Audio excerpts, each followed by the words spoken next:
밤의 강은 모든 것을 삼킬 듯 검고 깊었다. 짙은 물안개가 수면 위를 유령처럼 떠다녔고 강물이 기슭에 부딪히는 소리만이 유일한 소음이었다. 강가에 멈춰 선검은 세단 옆으로. 우아한 실루엣의 여인이 휠체어 앞에 서 있었다. J그룹의 회장 오유진.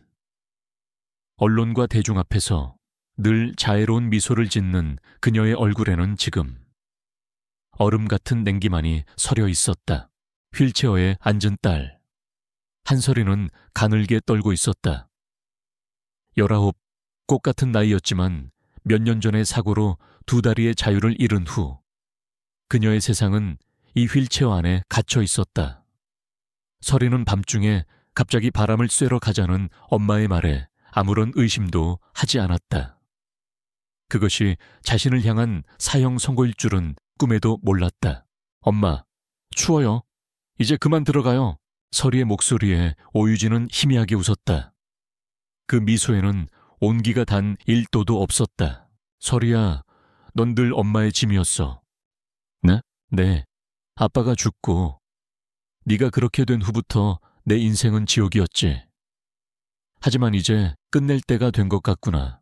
오유진은 휠체어 손잡이를 잡았다. 설이는 그제야 엄마의 눈에 담긴 섬뜩한 사리를 읽었다. 공포가 온몸을 마비시켰다. 소리를 지르려 했지만 목구멍에서는 바람 새는 소리만 나올 뿐이었다. 이게 최선이란다. 널 위해서, 그리고 날 위해서 차가운 속삭임과 함께. 휠체어가 앞으로 기울었다. 설이의 눈에 마지막으로 담긴 것은 자신을 밀어버리고도 한치의 흔들림 없는 우아한 엄마의 모습이었다. 쿵 하는 둔탁한 소리와 함께 휠체어는 둑 아래로 굴러떨어졌고 이내 차가운 강물이 설이의 온몸을 집어삼켰다. 차가웠다. 뼈를 내는 듯한 강물의 냉기가 순식간에 폐부까지 파고들었다. 무거운 옷과 움직이지 않는 다리가 쇠사슬처럼 그녀를 강바닥으로 끌어당겼다. 살고 싶다는 본능적인 몸부림도 거센 물살 앞에서는 무의미했다. 시야가 흐려지고 의식이 아득해져 갔다. 배신감, 절망감, 그리고 죽음의 공포. 그 모든 감정의 끝에서 설이는 모든 것을 포기했다. 바로 그때였다. 어둠 속에서 무언가 거대한 물보라를 일으키며 자신을 향해 다가오는 것이 느껴졌다. 의식이 꺼져가는 설이의 눈에 물속을 가르며 헤엄쳐오는 거대한 형체가 희미하게 보였다. 늑대 같기도 혹은 그보다 더 큰 짐승 같기도 했다. 녀석은 망설임 없이 설이의 옷자락을 강력한 이빨로 물었다. 그리고는 온 힘을 다해 거센 물살을 거슬러 수면 위로 그녀를 끌어올리기 시작했다. 얼마나 지났을까? 설이는 차가운 진흙 바닥 위에서 정신을 차렸다. 폐를 찢을 듯한 기침과 함께 강물을 토해냈다. 온몸은 감각이 없을 정도로 차가웠고 사지는 납덩이처럼 무거웠다. 그녀의 곁에는 흠뻑 젖은 거대한 점원 shepherd 한 마리가 앉아 걱정스러운 눈빛으로 그녀를 내려다보고 있었다. 녀석의 입에서 더운 김이 뿜어져 나왔다. 설이는 멍하니 녀석을 바라보았다. 이 개는 어디서 나타난 걸까? 왜 자신을 구해준 걸까? 아무것도 이해할 수 없었다. 둑 위에는 이미 엄마의 차가 사라지고 없었다. 엄마는 딸이 물에 빠져 죽어가는 동안 그저 조용히 현장을 떠난 것이었다. 그 사실이 강물의 냉기보다 더 서늘하게 설이의 심장을 파고들었다. 하브, 울음조차 제대로 나오지 않았다. 배신감에 온몸이 갈갈이 찢기는 것 같았다. 세상에 완벽히 혼자가 되었다. 아니, 혼자가 아니었다. 설이는 옆에 앉은 거대한 개를 보았다. 녀석은 설이가 움직이자 걱정스럽게 코를 킁킁거리며 젖은 뺨을 핥아주었다. 따뜻하고 축축한 혀의 감촉, 그 작은 온기에서 설이는 기이한 위안을 느꼈다. 이대로 있을 수는 없었다. 엄마는 자신이 죽었다고 생각할 것이다. 하지만 만약 살아있다는 것을 알게 된다면 반드시 다시 죽이려 들 것이다. 살아야 했다. 어떻게든 살아남아서 왜 엄마가 자신을 죽이려 했는지 알아내야만 했다. 서리는 온 힘을 다해 몸을 일으키려 했지만 젖은 몸은 청은망은이었다. 그때 셰퍼드가 그녀의 팔을 물고 부축하듯 힘을 주었다. 녀석의 도움으로 서리는 겨우 기어가듯 강가를 벗어날 수 있었다. 휠체어는 이미 강물에 떠내려가고 없었다. 두 다리가 없는 서리에게는 이 거대한 개가 유일한 다리이자 의지할 수 있는 모든 것이었다. 밤새 그들은 비에 젖은 어두운 거리를 헤맸다. 서리는 고통과 추위, 그리고 절망감에 몇 번이나 정신을 잃을 뻔했다. 그때마다 셰퍼드는 그녀의 곁을 지키며 천을 나누어 주고 안전한 곳으로 이끌었다. 녀석의 까만 눈동자는 마치 내가 곁에 있으니 안심해 라고 말하는 듯했다. 동이틀 무렵 그들은 인적이 드문 한강공원의 낡은 다리 밑에 다다랐다. 비를 피할 수 있는 유일한 공간이었다. 서리는 차가운 시멘트 바닥에 몸을 기댔다. 셰퍼드는 그녀의 옆에 바싹 붙어 앉아 경계태세를 늦추지 않았다. 서리는 개의 목에 걸린 낡은 인식표를 보았다. 거기에는 카이저 카이셀라는 이름과 달아빠진 주소, 그리고 지금은 없는 전화번호가 새겨져 있었다. 카이저. 서리가 이름을 부르자 녀석이 고개를 돌려 그녀를 바라보았다. 그 눈빛은 단순한 동물의 것이 아니었다. 깊은 이해심과 연민, 그리고 강한 사명감이 담겨 있었다. 왜 날 구해준 거야? 카이저는 대답 대신 그녀의 손을 부드럽게 핥았다. 차가운 배신의 강에서 건져진 소녀와 그녀를 지키기 위해 나타난 충직한 개, 모든 것을 잃은 절망의 끝에서 기이하고도 필사적인 도피가 시작되고 있었다. 이제 그들에게 세상은 온통 적이었고 서로는 서로에게 유일한 희망이었다. 서리는 카이저의 따뜻한 털에 얼굴을 묻었다. 살아남아야 한다. 반드시. 차가운 강물에 빠졌던 후유증은 혹독했다. 다음 날 한서리는 지독한 고열에 시달렸다. 의식은 뜨거운 안개 속을 헤매는 듯 몽롱했고 온몸의 뼈마디가 으스러지는 듯한 통증에 신음조차 내기 힘들었다. 문명의 온기로부터 완벽히 버려진 아이에게 충직한 게 카이저가 유일한 간병인이자 보호자였다. 카이저는 곁을 떠나지 않고 서리의 몸에 자신의 천을 나누어 주었고 새벽녘에는 어디선가 물어온 아직 온기가 채 가시지 않은 빵을 그녀의 입가에 가져다 주었다.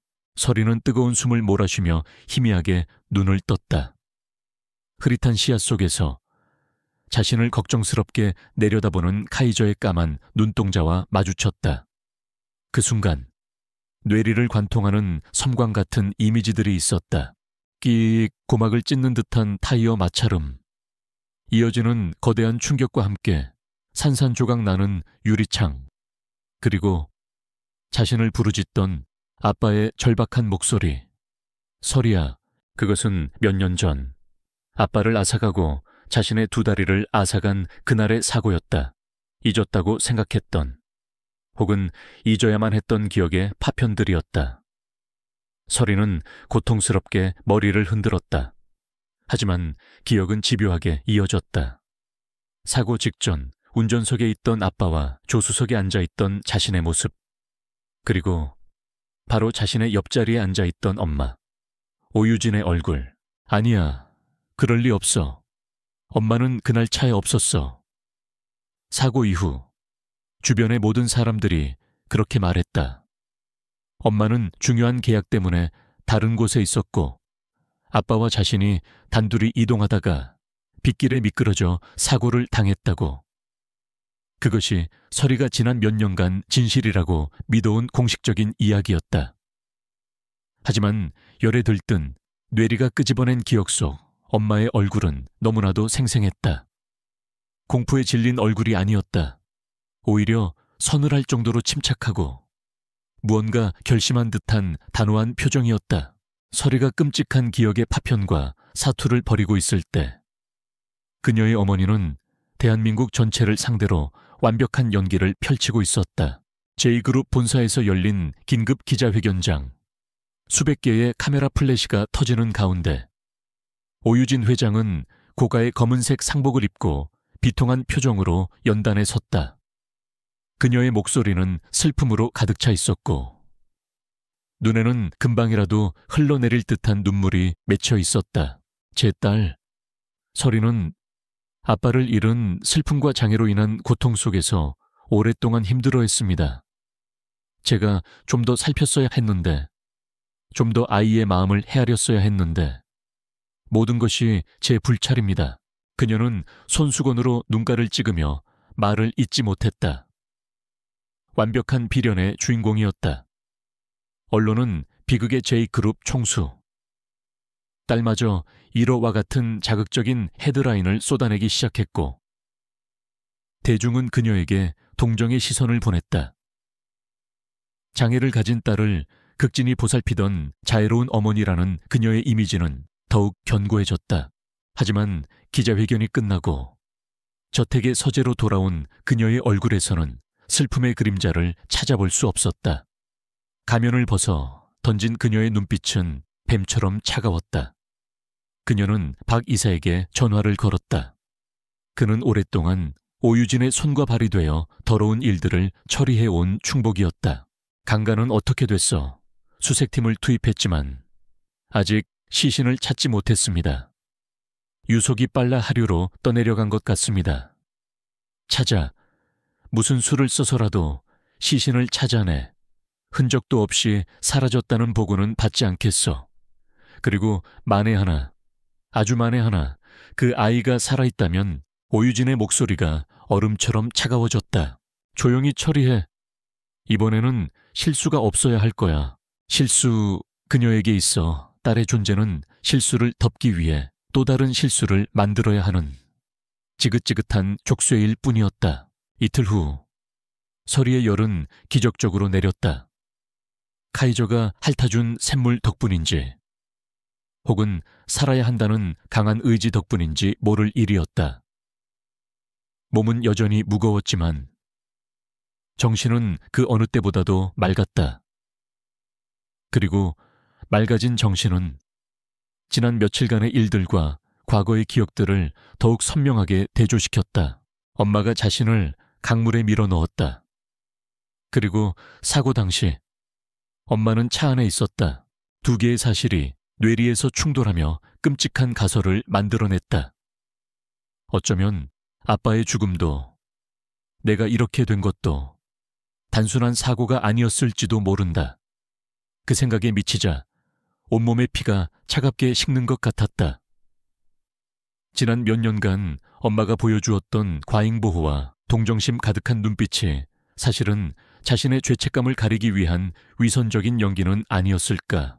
서리는 자신의 삶 전체가 거대한 거짓말 위에 세워진 성일지도 모른다는 공포에 휩싸였다.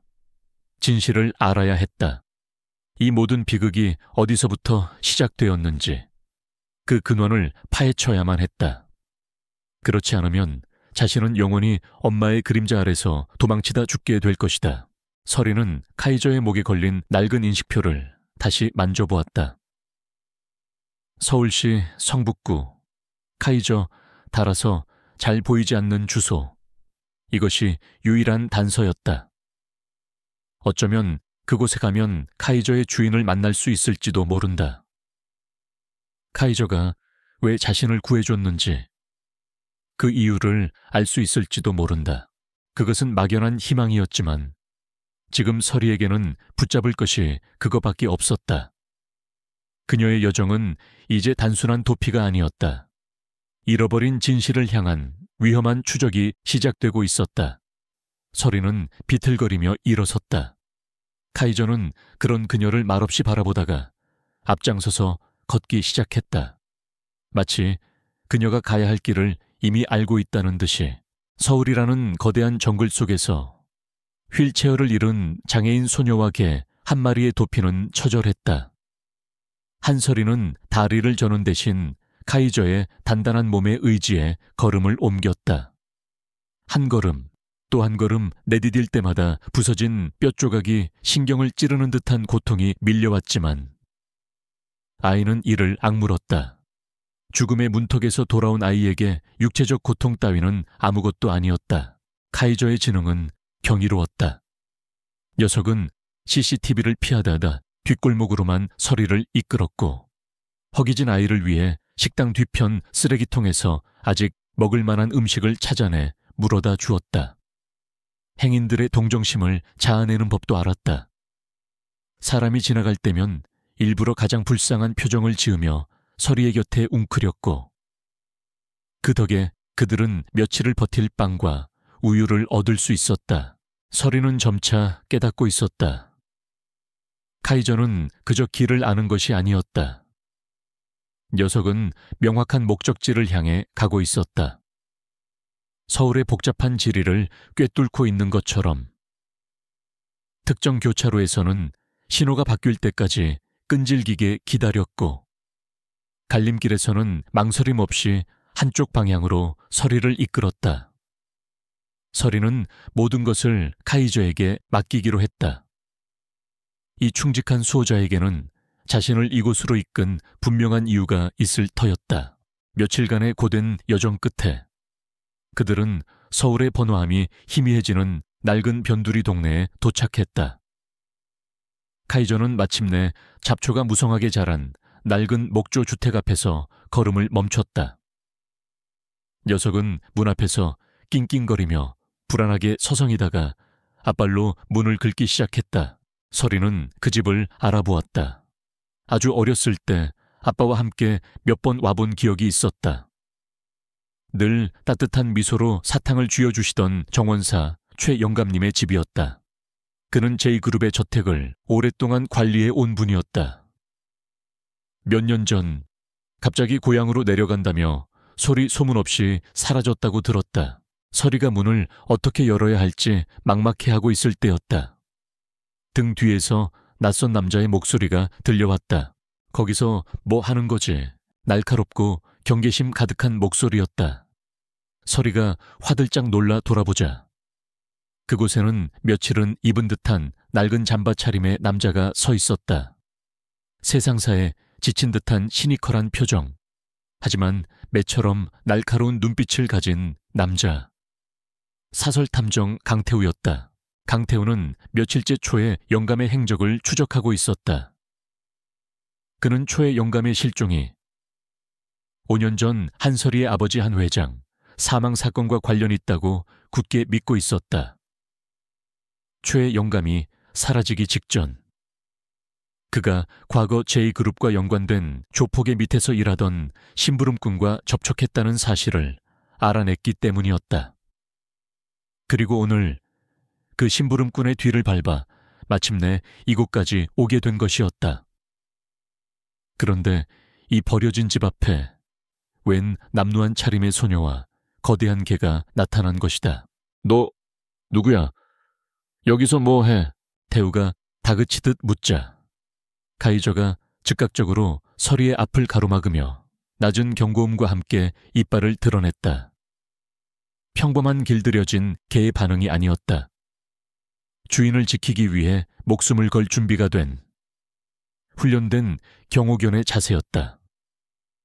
전직 형사였던 태우는 그 기백을 단번에 알아보았다.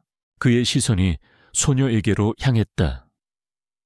겁에 질려 있었지만 그 눈빛에는 꺾이지 않는 무언가가 있었다. 그리고 그 얼굴 어디선가 본 적이 있었다. 태우는 뇌리를 스치는 기억에 숨을 삼켰다. 5년 전 사건 파일 속에서 보았던 바로 그 얼굴. 너 설마 한설이. 태우의 입에서 자신의 이름이 나오자 서리의 눈이 커졌다. 이 남자는 누구지? 어떻게 나를 알지? 말도 안 돼. 넌 자살했다고 뉴스에. 태우가 혼란스러운 표정으로 말을 잇지 못하는 순간 카이저가 더 이상 참지 못하고 낡은 나무문에 몸을 강하게 부딪혔다. 삐걱거리는 소리와 함께 작은 문고리가 부서지며 문이 열렸다.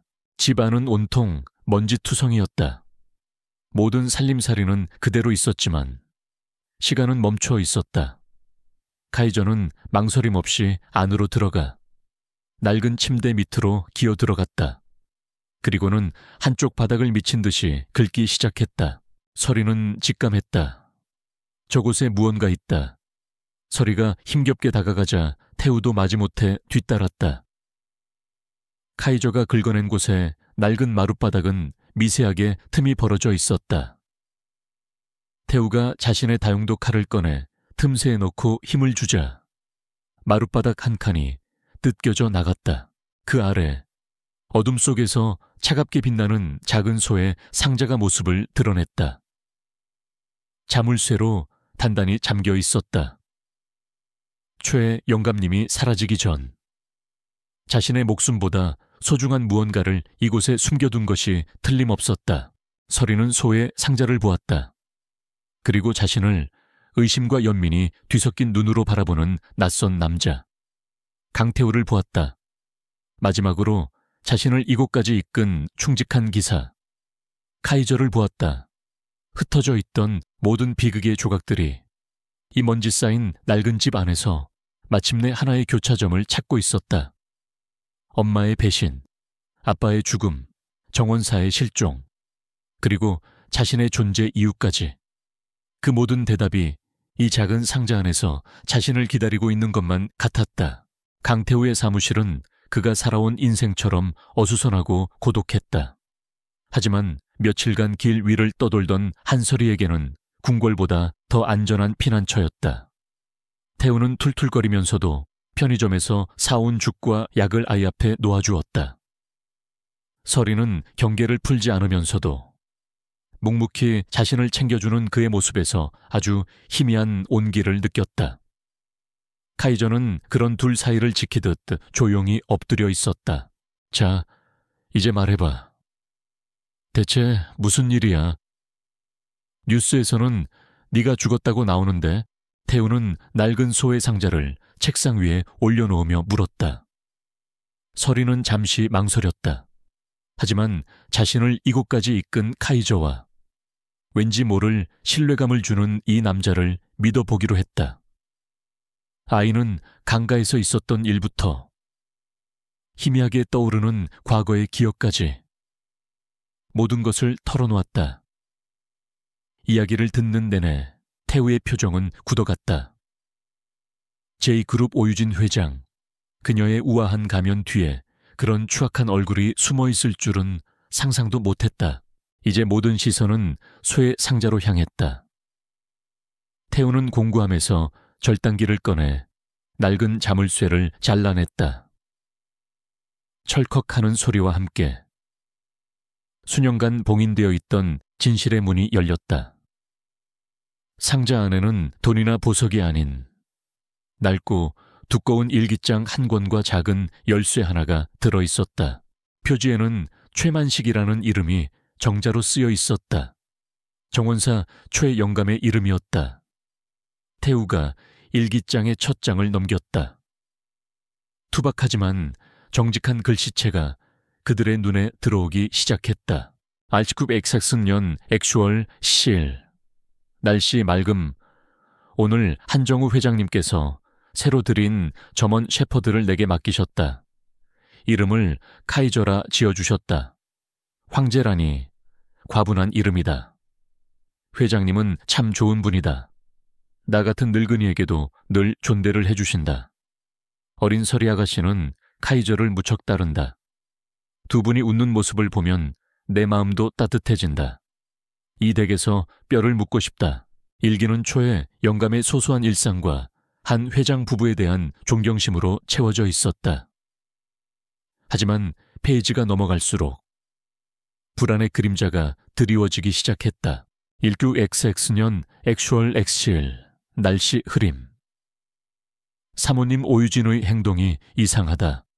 요즘 부쩍 외출이 잦으시고 누구와 비밀스럽게 통화하는 것을 몇 번 목격했다. 상대는 J그룹의 경쟁사인 태성그룹의 박상무인 것 같다. 내가 잘못 본 것이겠지. 사모님께서 설마 19XX년 액슈얼 실. B. 오늘 나는 보아서는 안 될 것을 보았다. 별채에서 사모님과 태성그룹 박상무가 함께 있는 것을 보았다. 단순한 만남이 아니었다. 회장님을 배신하고 있는 것이 틀림없다. 내 가슴이 다 떨린다. 회장님께 이 사실을 말씀드려야 하나. 하지만 그분이 받으실 충격이 너무나 두렵다. 19XX 년 액슈얼 실. 폭풍. 모든 것이 끝장났다. 회장님께서 모든 사실을 아셨다. 오늘 밤 서재에서 두 분이 크게 다투는 소리가 들렸다. 회장님은 이혼과 함께 그녀의 모든 비리를 폭로하겠다고 소리치셨다. 사모님은 울며 용서를 구하는 대신 도끼 서린 눈으로 회장님을 노려볼 뿐이었다. 그 눈빛을 잊을 수가 없다. 무언가 끔찍한 일이 일어날 것만 같다. 다음 장을 넘기는 태우의 손이 떨렸다. 마지막 일기는 사고 당일에 쓰여 있었다. 19XX 년 액슈얼 실. 날씨 B. 사모님이 아침 일찍 차고에서 회장님의 차를 만지는 것을 보았다. 브레이크 오일을 빼내고 있었다. 나는 미친 듯이 달려가 회장님을 말리려 했지만 이미 회장님과 서리 아가씨는 차를 타고 떠난 후였다. 그리고 몇 시간 후 사고 소식이 들려왔다. 이것은 사고가 아니다. 계획된 살인이다. 오, 하느님, 제가 너무 늦었습니다. 회장님, 아가씨, 일기장은 거기서 한동안 공백이었다. 그리고 몇 달 후 마지막 기록이 남아 있었다. 19XX 년 액슈얼 실. 사모님은 내게 거액의 퇴직금을 주며 고향으로 내려가 조용히 살라고 했다. 협박이었다. 내가 모든 것을 알고 있다는 걸 그녀도 알고 있다. 요즘 낯선 사내들이 우리 집 주위를 맴돈다. 내 시간도 얼마 남지 않은 것 같다. 나는 회장님 차에서 몰래 회수한 마지막 증거를 다른 곳에 숨겨두었다. 이 일기장과 열쇠가 그 증거를 찾는 길이 될 것이다. 혹 누군가 이 글을 발견한다면 부디 우리 회장님과 불쌍한 서리 아가씨의 원한을 풀어주시길. 카이저, 똑똑한 내 아들, 네가 마지막 희망이다. 아가씨를 지켜다오. 일기장은 그것으로 끝이었다. 사무실에는 무거운 침묵만이 흘렀다. 서리는 울지 않았다. 눈물조차 나오지 않을 만큼 거대한 슬픔과 분노가 아이의 온몸을 지배하고 있었다. 자신의 삶을 송두리째 무너뜨린 진실의 무게. 엄마라는 이름의 악마가 저지른 끔찍한 죄악. 태우는 주먹을 불끈 쥐었다. 5년간 그를 괴롭혔던 의문이 최악의 형태로 풀렸다. 막지 못했다는 죄책감이 심장을 찔렀다. 그의 시선이 일기장 옆에 놓인 작은 열쇠로 향했다. 최 영감이 목숨과 맞바꾼 마지막 단서였다. 이것은 더 이상 단순한 사건 조사가 아니었다. 죽은 자들의 원한을 풀어주고 살아남은 아이를 지켜야 하는 싸움이었다. 태우는 결심했다. 그는 서리의 어깨를 가만히 잡았다. 최 영감님이 시작하신 일, 우리가 끝내자. 그의 목소리는 낮고 단단했다. 서리는 고개를 들어 그를 보았다. 아이의 눈에는 더 이상 두려움이 없었다. 그 자리에는 모든 것을 되돌려주겠다는 서리보다 차가운 결의만이 이글거리고 있었다. 위험한 길의 시작이었지만 더는 혼자가 아니었다. 한서리가 살아있다는 사실은 오유진에게 얼마 지나지 않아 보고되었다. 강가 주변을 샅샅이 뒤지던 박이사팀이 인근 편의점 CCTV에서 남루한 차림의 소녀와 점원 셰퍼드가 함께 있는 흐릿한 영상을 확보한 것이었다. 그리고 소녀의 인상착의는 한서리와 일치했다. 오유진은 처음에는 분노했지만 이내 차갑게 상황을 계산하기 시작했다. 여설픈 살인 미수 따위로 무너질 내가 아니지. 그녀는 즉시 제2그룹의 홍보팀과 법무팀을 소집했다. 그리고 다음 날 대한민국은 다시 한번 충격적인 소식에 휩싸였다. 오유진 회장이 눈물로 연 기자회견의 내용은 파격적이었다. 그녀는 자신의 딸 한설이가 사실 살아있으며 전과 경력이 있는 파렴치한 사설탐정 강태우에게 유괴되었다고 발표했다. 강태우가 J그룹의 거액의 돈을 요구하고 있으며 정신적으로 불안정한 자신의 딸을 조종하고 있다는 것이었다. 오유진의 완벽한 연기력과 J그룹이 제시한 조작된 증거들 앞에 여론은 순식간에 돌아섰다. 강태우는 하루아침에 비정한 유괴범이 되었고 한설이는 가엾은 인질이 되었다. 전국의 모든 경찰과 언론이 그들을 쫓기 시작했다. 이제 그들은 단순한 도망자가 아닌 대한민국 전체의 적이 되어버렸다. 미친 여자, 자기 딸을 인질로 만들다니. 낡은 여간방, TV 뉴스를 보던 강태우가 욕설을 내뱉었다. 상황은 최악으로 치닫고 있었다. 이제 그들은 어딜 가도 의심의 눈초리를 피할 수 없게 되었다. 한설이는 창백한 얼굴로 TV 화면 속에서 눈물을 흘리는 엄마의 모습을 보고 있었다. 저 악마적인 연기력에 소름이 끼쳤다. 이제 어떡해요? 방법은 하나뿐이야. 최 영감님이 남긴 마지막 증거를 찾는 거. 일기장만으로는 부족해. 저 여자를 한 방에 끝장낼 결정적인 증거가 필요해. 태우의 시선이 낡은 열쇠로 향했다. 그는 자신의 경찰 시절 인맥을 총동원해 열쇠의 주인이 시내 중심가에 한 상호신용금고라는 것을 알아냈다. 최 영감이 익명으로 개설한 개인 금고였다. 은행, 지금 그들이 가기에는 가장 위험한 장소였다. 하지만 다른 선택지는 없었다. 그들은 변장을 해야만 했다. 태우는 머리를 짧게 자르고 안경을 썼으며 설이는 낡은 중고 휠체어를 구해 안고 촌스러운 담요로 몸을 가렸다. 아픈 손녀를 데리고 나온 할아버지처럼 보이기 위해서였다. 은행 안의 공기는 살얼음판 같았다. 모든 사람이 자신들을 알아보는 것만 같아 심장이 조여왔다. 태우는 최대한 침착하게 금고실로 향했다.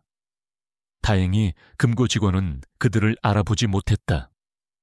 마침내 최 영감이 남긴 1307번 금고가 눈앞에 나타났다. 태우가 떨리는 손으로 열쇠를 꽂아 돌리자 묵직한 철제문이 열렸다.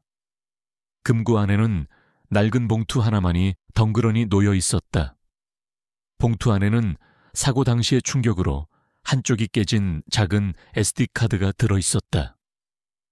5년 전 한 회장의 채에 달려있던 블랙박스의 메모리 카드였다. 최 영감이 사고 현장에서 몰래 빼돌려 보관해온 진실의 심장이었다. 찾았어. 태우의 얼굴에 희미한 미소가 떠오르는 순간이었다. 은행 밖에서 수상한 낌새를 느낀 카이저가 갑자기 짖기 시작했다.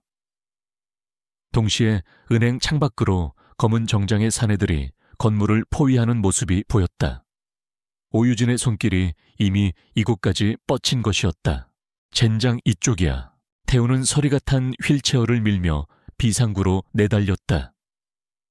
은행은 순식간에 아수라장이 되었다. 박 이사가 이끄는 J그룹의 해결사들이 그들을 쫓았다. 도심 한복판에서 벌어지는 필사적인 추격전. 태우는 휠체어를 밀며 복잡한 시장 골목으로 뛰어들었다. 하지만 적들은 끈질겼다. 결국 그들은 막다른 주차장 건물에 갇히고 말았다. 태우는 서리를 자신의 등 뒤로 숨기고 필사적으로 맞서 싸웠다. 하지만 수적 열쇠를 당해낼 수는 없었다. 태우가 휘두른 쇠 파이프에 맞아 쓰러지는 순간 박 이사가 승리의 미소를 지으며 서리에게 다가갔다. 이제 다 끝났다. 그 SD카드 이리 내놔. 박 이사의 손이 서리의 손에 든 SD카드를 낚아채려는 순간 뒤에서 조용히 기회를 엿보던 카이저가 번개처럼 튀어나갔다. 크왕! 그것은 맹수의 포효였다. 카이저는 훈련된 살상병기처럼 박 이사의 팔을 물고 늘어졌다. 비명과 함께 박 이사가 뒤로 나자빠졌다. 다른 요원들이 달려들었지만 카이저는 두려움 없이 그들에게 돌진했다. 한 명의 다리를 물고 다른 한 명에게는 몸을 날려 부딪혔다. 주차장은 순식간에 개와 인간의 처절한 사투장이 되었다. 하지만 카이저도 무사할 수는 없었다. 한 요원이 휘두른 칼날에 옆구리가 깊게 베었다. 깽한하는 비명과 함께 피가 튀었다. 하지만 카이저는 쓰러지지 않았다. 오히려 더욱 맹렬하게 마지막 남은 요원에게 달려들어 시간을 벌었다. 그 영웅적인 희생이 만들어낸 단 몇 초의 시간, 태우는 고통을 참으며 일어나 서리를 부축했다. 서리야 가자 그들은 피 흘리는 카이저를 뒤로 한 채 주차장 비상계단을 통해 필사적으로 도망쳤다. 얼마나 지났을까? 그들은 또 다른 허름한 은신처, 폐건물 구석에 몸을 숨기고 있었다. 태우는 자신의 찢어진 셔츠로 피 흘리는 카이저의 옆구리를 단단히 동염했다. 카이저는 고통 속에서도 서리의 손을 핥으며 그녀를 안심시키려 했다. 서리의 눈에서 뜨거운 눈물이 흘러내렸다. 자신을 위해 목숨을 걸고 싸우다 다친 충직한 기사. 그리고 그 모든 비극의 원흉인 엄마에 대한 지독한 분노. 아이는 자신의 손에 굳게 쥔 작은 SD카드를 내려다보았다. 이것은 단순한 메모리 카드가 아니었다. 아빠의 목숨이었고 초의 영감의 목숨이었으며 카이저가 피를 흘려 지켜낸 정의의 파편이었다. 이제 무기는 손에 들어왔다. 이 무기를 어떻게 휘둘러야 저 거대한 악마의 심장을 꿰뚫을 수 있을까? 폐건물의 차가운 어둠 속 세 개의 그림자가 서로의 상처를 보듬고 있었다. 강태호는 낡은 구급상자에서 꺼낸 소독약으로 카이저의 상처를 조심스럽게 치료했다. 카이저는 끙끙 앓으면서도 꼬리를 흔들어 괜찮다는 신호를 보냈다. 한서리는 그 모습을 보며 자신의 손에 쥔 작은 SD카드의 무게를 다시금 느꼈다.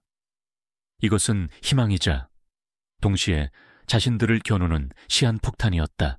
이대로 언론이나 경찰에 넘기는 건 자살 행위야. 오유진은 우리가 움직이기도 전에 모든 걸 덮어버릴 거야. 태우의 말대로였다. 그들은 대한민국에서 가장 위험한 수배범이었다. 그들의 말을 믿어줄 사람은 아무도 없었다. 도와줄 사람이 필요해요. 아저씨, 경찰 시절에 믿을 만한 사람 한 명 없었어요. 서리의 말에 태우는 한 사람의 얼굴을 떠올렸다. 강력계의 독사, 최민수 형사. 그는 경찰 조직의 부패를 혐오하고 요령 피울 줄 모르는 고지식한 형사였다. 강태우가 경찰을 그만둘 때 유일하게 그의 어깨를 두드려주며 내 잘못이 아니다 라고 말해주었던 선배이기도 했다. 하지만 지금의 자신이 그에게 연락한들 유괴범의 말을 믿어줄까? 한번 부딪혀볼 수밖에. 태우는 결심했다. 그는 최 형사만이 알 수 있는 과거 함께 수사했던 사건의 암호를 이용해 비밀스러운 메시지를 남겼다. 5년 전 한정우 회장 사건의 진실.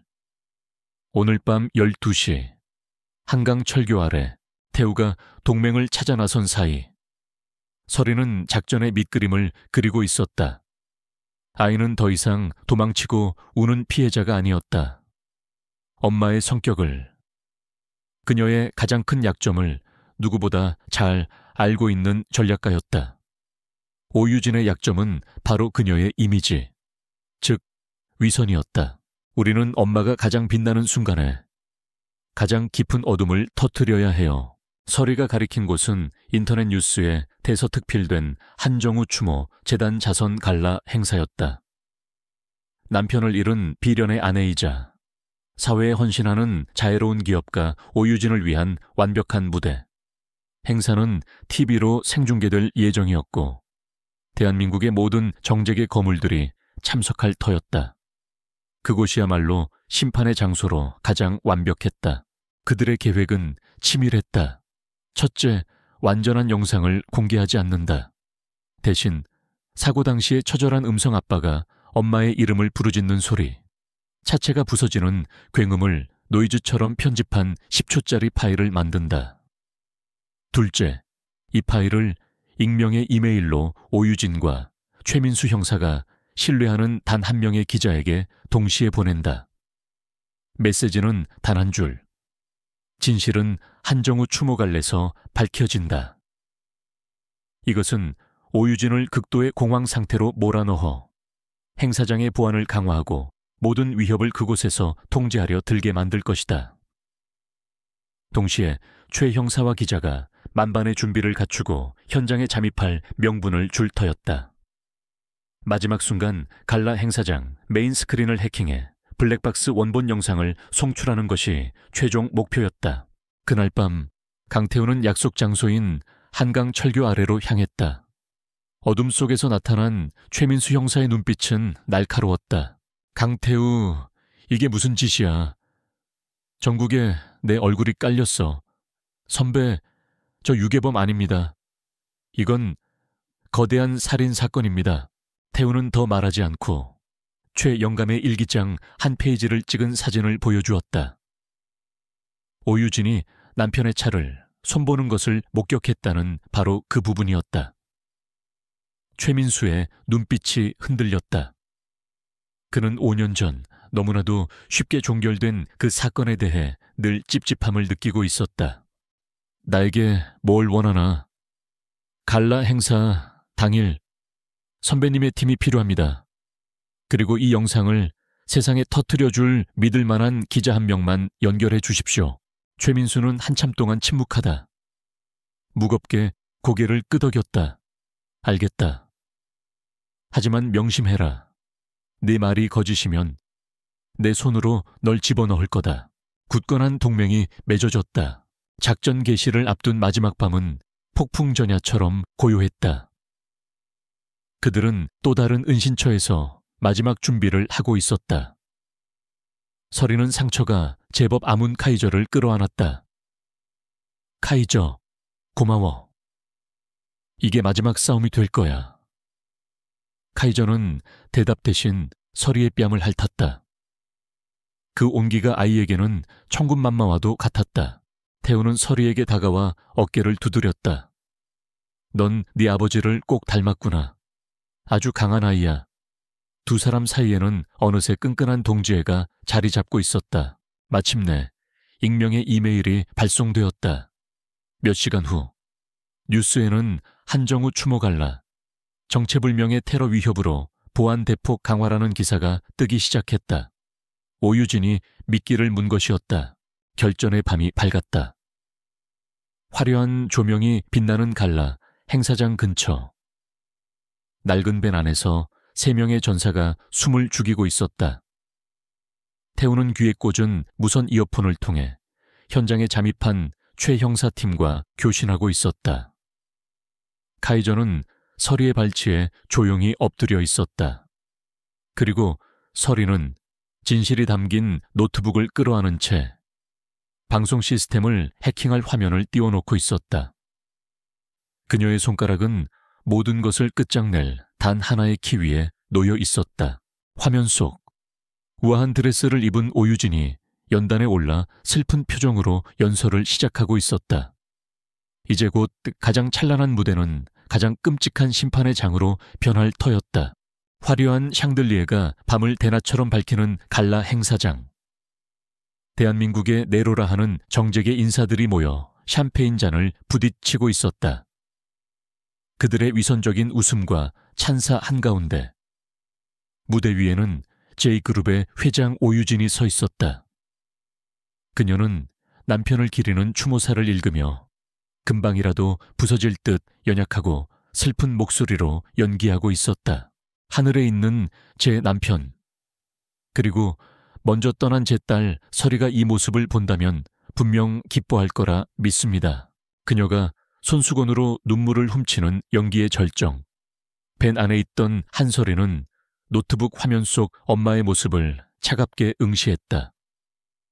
강태우는 이어폰을 통해 들려오는 최민수 형사의 목소리에 집중했다.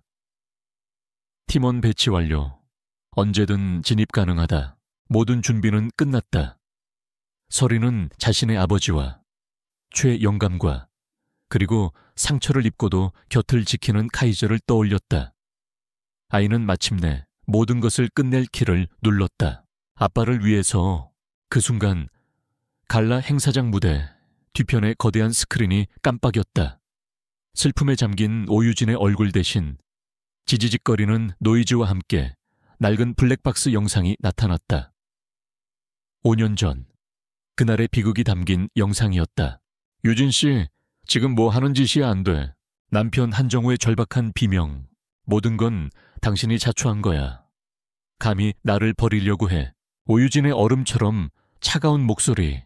엄마, 무서워. 어린 서리의 겁에 질린 울음소리. 그리고 마침내 조수석에 앉아있던 오유진이 운전대를 꺾어버리는 충격적인 장면과 함께 화면은 끔찍한 굉음과 함께 암전되었다. 장내의 모든 음악과 웃음소리가 멎었다. 수백 명의 하객들은 경악과 충격 속에서 숨을 죽였다. 화면 속의 악마와 무대 위에 슬픈 미망인이 겹쳐지는 순간 사람들은 진실을 깨달았다. 오유진의 얼굴에서 우아한 가면이 산산조각 나고 그 아래에 숨겨져 있던 괴물의 민낯이 드러났다. 아, 안 돼. 저건 조작이야. 그녀가 미친 사람처럼 소리치는 순간 행사장 문이 열리며 최민수 형사와 경찰들이 들이닥쳤다. 오유진 씨, 당신을 한정우 씨 살인 및 한설이 양 살인미수 혐의로 긴급 체포합니다.